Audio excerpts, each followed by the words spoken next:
और तू अभी भी तेरी कामना है। तो बाबा ये भोग है, ये मन की चंचलता है, और अपने मन को नियंत्रित करना हमारा ही कर्तव्य है, हमारा सबसे पहला वो संघर्ष है। देखिए, जब बचपन में महाराज जी माता जी कार्यक्रमों के लिए जाते थे, आप भी कार्यक्रम के लिए आ रहे हैं, आपके घर में छोटे बच्चे हैं, तो सबसे पहले आप अपने परिवार वालों के पास अपने बच्चे छोड़ के जाएंगे कि नहीं? अपने भाई के पास बच्चे छोड़ देंगे या अपनी बहन के पास बच्चे छोड़ देंगे, क्योंकि हम ये सोचते हैं कि खून का जो नाता है वो उनको सुरक्षित रखेगा। लेकिन जब माता जी महाराज जी कार्यक्रम के लिए जाते थे, वो हमें किसके किसके पास, सुए जी और हमें किसके पास छोड़ के जाते थे? दाम भाई थी, शांति थी, बिमला थी, उस समय बेजंती करके बाद में वो बाईजी बन गई, तो वो लोग सेवक लोग थे, उनके साथ हमारा खून का कोई रिश्ता नहीं था। है, दाम भाई गुजरात से थे, शांति आपकी नेपाल से थी, बिमला आपकी पहाड़ से थी, कुमाऊं से, उनका कोई खून का रिश्ता नहीं था, लेकिन एक विश्वास का रिश्ता था जो गुरु महाराज ने कहा कि वो खून से भी बढ़ करके होता है। और आज उन लोगों के संस्कार है हमारे ऊपर, उन लोगों के संस्कार है। धीरे धीरे हम लोगों ने बचपन में महात्मा नारायण जी, महात्मा फकीरानंद जी के वचनों को सुना, उनसे हमने प्रेरणा ली कि बोलना कैसा है, कभी हमें बोलना है। अगर हम उनको अपने प्रेरणा का स्रोत, उनको अपना मेंटोर नहीं बनाते किसी ना किसी रूप में, तो आज मैं भी इस मंच पे खड़े होकर के जिस तरह से मैं बोल रहा हूँ, मेरे अंदर ये बोलने की जो कला है या बोलने का जो एक लहजा है, ये कभी नहीं आता। तो कहने का अभिप्राय यही है कि आने वाली पीढ़ियों के लिए हमें अपने जीवन को उदाहरण बना करके जीना है। ऐसे ही ये चीज बहुत जरूरी है श्याम जी के लिए। भाई बच्चा थोड़ी जानता है क्या सही है गलत है, बच्चे के अंदर तो बचपना है। आप उसको मोबाइल फोन देते रहो तो वो तो यही सोचेगा कि जीवन में मोबाइल फोन ही सब कुछ चीज है। लेकिन आज श्याम जी आप लोगों के बच्चों के साथ खेलते हैं, उनका एक अलग एक उनकी अलग अपनी लीला है, चाहे वो फुटबॉल खेल रहे हैं, चाहे वो अपने मतलब कुछ भी खेल रहे हैं, गेम से खेल रहे हैं या ये क्या टैग खेल रहे हैं, कुछ भी कर रहे हैं, तो बाबा ये रिलेशनशिप जीवन भर उनके साथ, ये मोमेंट जो ये पल है जीवन भर उनके साथ रहेंगे। लेकिन हमें अच्छा उदाहरण उनके आगे पेश ना करें तो वो यही सीखेंगे। वो भी एरोगेंट हो सकते हैं, वो भी अग्रेसिव हो सकते हैं, वो भी ये सोच सकते हैं कि भाई जीवन में ये मेरी विरासत है, मैं किसी भी तरह अपने जीवन को जी लूं। और बाबा यही चीज होती है, जब किसी को एक पोजीशन मिलती है, एक पावर मिलती है, तो भाई हिटलर के पास पावर नहीं होती तो हिटलर कभी हिटलर बनता ही नहीं, मुसोलिनी के पास पावर नहीं होती तो कभी मुसोलिनी बनता ही नहीं। कहने का अभिप्राय है जब आपको एक अपॉर्चुनिटी मिलती है, उस अपॉर्चुनिटी को समझना, उसकी गरिमा को समझना ही डिफरेंशिएट करेगा कि हम जीवन में एक योगी बन रहे हैं और एक भोगी बन रहे हैं। तो कहने का यही अभिप्राय है कि उदाहरण, सच्चे उदाहरण के साथ पेश आओ। ये कोई रॉकेट साइंस नहीं है कि गुरु भक्ति कैसे करनी है, आप कोई सबसे पहले गुरु भक्त नहीं है। मानवता का इतिहास ही गुरु भक्तों के संघर्षों पे, गुरु भक्तों की कुर्बानियों पे लिखा गया है। आप किसी भी धर्म को देख ले, वहां पर अगर कोई प्रसंग आता है तो यही आता है कि एक सेवक ने अपने गुरु की कैसे सेवा की। तो ये असंख्य उदाहरण है हमारे आगे। लेकिन जब प्रैक्टिकलिटी में हमें उन चीजों को करना होता है, अगर हम अपने मन, जो मैंने कल कहा, अगर अपनी मन की पवित्रता से ना जिए तो कहीं ना कहीं हम अपने ही जीवन में अंधकार में भटकते रहेंगे, अपने ही अहंकार के अंधकार में खोते रहेंगे। तो ये बहुत जरूरी है कि हम उदाहरण से पेश आए, और ये बहुत जरूरी है कि एक अच्छा उदाहरण अपने आने वाली पीढ़ियों के लिए हम एक उदाहरण को पेश करें, ताकि वो लोग भी इन संस्कारों को समझे और इन संस्कारों को रोपित करें। इसलिए कहा जाता है धर्मो रक्षति रक्षतः, धर्म की हमेशा रक्षा करो। लेकिन धर्म की रक्षा क्या है? अगर हम अच्छी वैल्यूज अपने बच्चों को ही ट्रांसफर कर पा रहे, तो भाई पढ़े लिखे होने के बावजूद, बड़े होने के बावजूद, एक बड़े पदाधिकारी होने के बावजूद या एक महात्मा बाईजी बनने के बावजूद हमने कुछ पाया थोड़ी है। अगर जो हमने पाया, अगर हम उसे समाज में बांट ना सके, और अगर हमने जो पाया केवल अपने पास रखे, तो ये तो स्वार्थी है। स्वार्थ से बढ़कर तो कुछ है। हमने अपनी पूर्ति कर ली, अपनी खाना पूर्ति कर ली, समाज में हम लोगों को भूल जाए। अब जैसे छोटा सा उदाहरण है बाबा, यहीं पर 5 लोग खड़े हुए हैं, वो जानते हैं उनके पीछे वाला देख नहीं सकता गुरु महाराज जी को, लेकिन उनको यही है कि मैं यहीं बैठूं, मेरा ये स्थान है, और वो खड़े रहेंगे। भाई आप पीछे कहीं भी जा सकते हैं, अगर आपको जगह नहीं मिली, नाचते नाचते लोग आगे आ गए, तो आप भी तो पीछे जा सकते हैं। लेकिन ये क्या कोई डेजिग्नेटेड स्पॉट है? ये आदमी का इंटाइटलमेंट है। आदमी सोचता है entitled to do this because ये उसकी ईगो है। हमको किसी चीज के लिए इंटाइटल नहीं है। यही मैंने कल सत्संग में भी सुनाया कि जिंदगी हमें वो चीज देगी जो हमारे भाग्य में है, ये नहीं कि जो चीज हम चाहते हैं। आप देख लो, अगर आप कुछ भी चीज चाहोगे तो जो आपके भाग्य में, जो आपके गुण अनुसार, जो आपकी योग्यता अनुसार है, वही आपको मिलेगा, उससे ज्यादा नहीं मिलेगा। ज्यादा आप कामना करते रहो तो उसका जो नेगेटिव एक्सपीरियंस है, नेगेटिव इमोशन है, वो भी आपको ही झेलना पड़ेगा। तो जीवन में वो कर्म करो जो आपकी ईगो को कम करे, ये ईगो को बढ़ाए नहीं, क्योंकि ईगो से कुछ नहीं मिलने वाला। मतलब रावण के पास भी ईगो थी, हम उसका उदाहरण देते हैं, उसके पास क्या रहा है? कंस के पास भी ईगो थी, उसके पास क्या रहा? सब कुछ होते हुए भी उनने सब कुछ खो दिया। और जिसके पास कुछ भी नहीं था, जिस लोगों ने मन की पवित्रता से भक्ति की, शबरी के पास क्या था? लेकिन जैसे प्रभु गुरु महाराज जी ने भी कहा कि प्रभु श्री राम स्वयं चल करके उस कुटिया में गए। हमने ये साक्षात देखा आसाम के कार्यक्रम में। जो सबसे पुराने प्रेमी है, एक बुजुर्ग व्यक्ति है, तो वो सुन भी नहीं सकते, आंखों से देख नहीं सकते। तो पम्मू ने हमें बताया, तो पहले दिन श्वेत जी हम उनके घर गए, परिवार वालों से मिले, उनकी बेटी थी, उनके घर गए। वो तो बेटी रोती रही, उनको तो कुछ समझ में नहीं आ रहा था, उसके सपने में नहीं कभी सोचा होगा कि हम उनके घर जाएंगे, और आश्रम के बगल में। और उसकी वो पता नहीं उनकी क्या भक्ति होगी, अगले दिन स्वयं गुरु महाराज जी आए कि मैं उनके घर जाऊंगा, और अपने आप चले।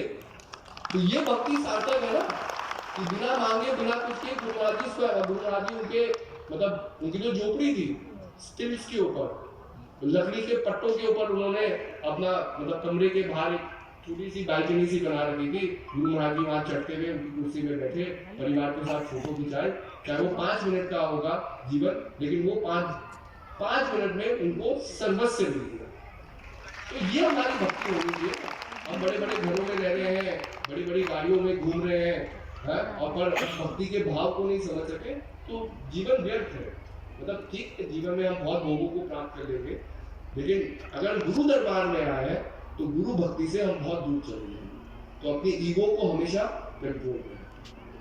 तो मैं यही कहूँगा कि आप लोगों को नए साल की बहुत बहुत शुभकामनाएं। नया साल नए मौकों को लाया है, हम अपनी अतीत की गलतियों को समझ सकते हैं, यही कॉन्शियसनेस हमें एक पावर देता है। और जो माता जी ने कहा, जो हमने कहा, अगर आप लोग इसको समझे तो स्वाभाविक है कि अगला कार्यक्रम और अच्छा होना चाहिए, अगला कार्यक्रम बिना किसी हिचक के होना चाहिए। और बाबा कार्यक्रम में सबसे अच्छा क्या है, हमें बस इतना ही सोचना है कि हम और लोगों के जीवन के कष्टों को दूर कैसे कर सकते हैं। हर एक व्यक्ति अपने जीवन के कष्ट को दूर करने के लिए तो प्रयत्न करता ही है। आपको भूख लगेगी, आप अपने आप भंडारे की लाइन में जाकर के खाना खाओगे। लेकिन समर्पण क्या है कि अगर मैं देख रहा हूं कि कोई व्यक्ति है जो खाना नहीं खा पा रहा और मुझे भी भूख लगी है, लेकिन मैं पहले उसे जाने दूं खाना खाने के लिए, क्योंकि मुझे लगता है कि मेरा दुख उसके दुख से बढ़कर के नहीं है। अगर ये समानता मेरे अंदर आए तब तो मैं गुरु भक्ति कर रहा हूं। मतलब हम मानव सेवा दल के लोगों को प्रसाद देते हैं कार्यक्रम के आखिर में, ठीक है, ये सबको पता है, ये सदियों से हो रहा है। असम के कार्यक्रम में सारा कार्यक्रम समाप्त हो गया, करीब 1600 या 2000 उनके जो भंडारे के लोग, जो जिन्होंने पूरे आश्रम की देखभाल की, जो लोकल परिवार के लोग थे, सब शांति पूर्वक लाइन में आए, किसी ने मतलब चूचा नहीं की। और उनका कमांडर पम्मो, जब सबको प्रसाद नहीं मिला तब वो आखिरी व्यक्ति था लाइन में प्रसाद देने के लिए। तो ये उदाहरण है ना। तो जो लोग अपने ही कमांडर को देख रहे हैं कि वो सबसे आखिरी में जा रहा है, उनके अंदर भी तो एक ह्यूमिलिटी जागृत होगी। अगर कल वो कमांडर बनेंगे तो उसी पक्षी से तो चलेंगे। यहाँ क्या है कि जैसे माता जी ने कहा, जो मानव सेवा दल का इंचार्ज है, वो तो उसको हमने देखा ही वो माता जी के दर्शन भी करने नहीं आ रहा। वो इतने बड़े पद पे पहुंच गए, आज्ञा लेने की कोई जरूरत नहीं है, बाई महात्माओं को पूछने की कोई जरूरत नहीं है। भाई महात्मा जी आश्रम में कुछ काम कर रहे हैं तो कोई उनसे कह रहा है, अरे आपको नहीं पता गुरु महाराज जी की आज्ञा लेने के? अरे भाई जी तो सदस्य है दरबार की। आप लोगों ने अपनी घर गृहस्थी का त्याग थोड़ी किया है। भाई जी लोगों ने अपनी घर गृहस्थी का त्याग करके जीवन भर उन्होंने अपना पूरा जीवन समर्पित कर दिया। आप कौन होते हैं उनको चैलेंज करने वाले? लेकिन ये अहंकार है। हमें पद मिल गया, हमें 2 स्टार लग गए, या हम कोई डॉक्टर या वकील बन गए, तो हम सोचते हैं कि we are better than them. ये सेंस ऑफ एंटाइटलमेंट नहीं आना चाहिए, बिकॉज ये अहंकार है। भाईजी बाबा, भाईजी लोगों के ही कर्म से इतना बड़ा दरबार सजा है। कितने महात्मा भाईजी लोगों के संघर्ष से ये दरबार सजा है, ये जमीनें ली गई है? और भाईजी कुछ भी करे आश्रम में तो गुरु महाराज जी की आज्ञा से तो भाईजी करेगी। और भाईजी कुछ गलत करेगी, भाईजी चाहेगी कि गुरु दरबार का नुकसान हो, लेकिन नहीं, चलनी हमारी चाहिए। ये भावना नहीं होनी चाहिए, अहंकार नहीं होना चाहिए। क्योंकि बाबा क्या होगा, 1 साल कर लोगे, 2 साल कर लोगे, एक समय आएगा हम अपने ही गुरु दरबार से, अपनी गुरु भक्ति से बहुत दूर चले जाएंगे। तो आप सबको नए साल की बहुत बहुत शुभकामनाएं। श्याम जी को वेरी हैप्पी बर्थडे, और उनको जो नया साल वो आरंभ कर रहे हैं, हम यही चाहेंगे कि वो भी दरबार के जो बुजुर्ग लोग हैं, दरबार के जो बुजुर्ग महात्मा भाई जी हैं, उनसे अच्छे संस्कार सीखे, क्योंकि आगे भी उनको नए नए चैलेंजेस को फेस करना है। नए जो न्यू मॉडर्न वर्ल्ड के चैलेंजेस है उसमें एक बैलेंस को लाना है, ताकि जो उनके साथ भी इतने असंख्य भक्त लोग जुड़े हैं, जो बच्चे जुड़े हैं, उनके उदाहरणों पे चल के वो भी अपने जीवन को बदले, जीवन को एक पॉजिटिव वे ऑफ थिंकिंग और पॉजिटिव वे ऑफ लिविंग में जरूर है। इन्हीं शब्दों के साथ सबको जय। अभी शरदेव जी ने आपको बहुत अच्छी बात बताई, और ये बात समझने की है। मैं कल के वाकया को आपको समझाना चाहता हूँ, शायद आपकी समझ में नहीं आया होगा। ये पूरा पंडाल है, ये 6 बड़ी गाड़ियों में लोड होके दिल्ली से यहाँ आया, और इसकी यूनिकनेस ये है कि इसमें सबसे कम पिलर्स हैं, और बिना किसी ऑब्स्ट्रक्शन के आप पीछे बैठा आदमी भी स्टेज को देख सकता है। या आप खुद ही देख रहे हैं कितना बड़ा पंडाल आपको कहीं और देखने को नहीं मिलेगा। पर वो जो आदमी है जिसने यहाँ पर कल डंडे लगवा दिए, वो डंडे लगाने से क्या हुआ कि यही कार्यक्रम 2.5 करोड़ लोग, 2.5 करोड़ लोग इसको इंटरनेट के जरिए देख रहे हैं ऑल ओवर द वर्ल्ड। ये केवल ये नहीं है कि आप यहाँ कैंडल लाइट जला ली और आप यहाँ आ गए।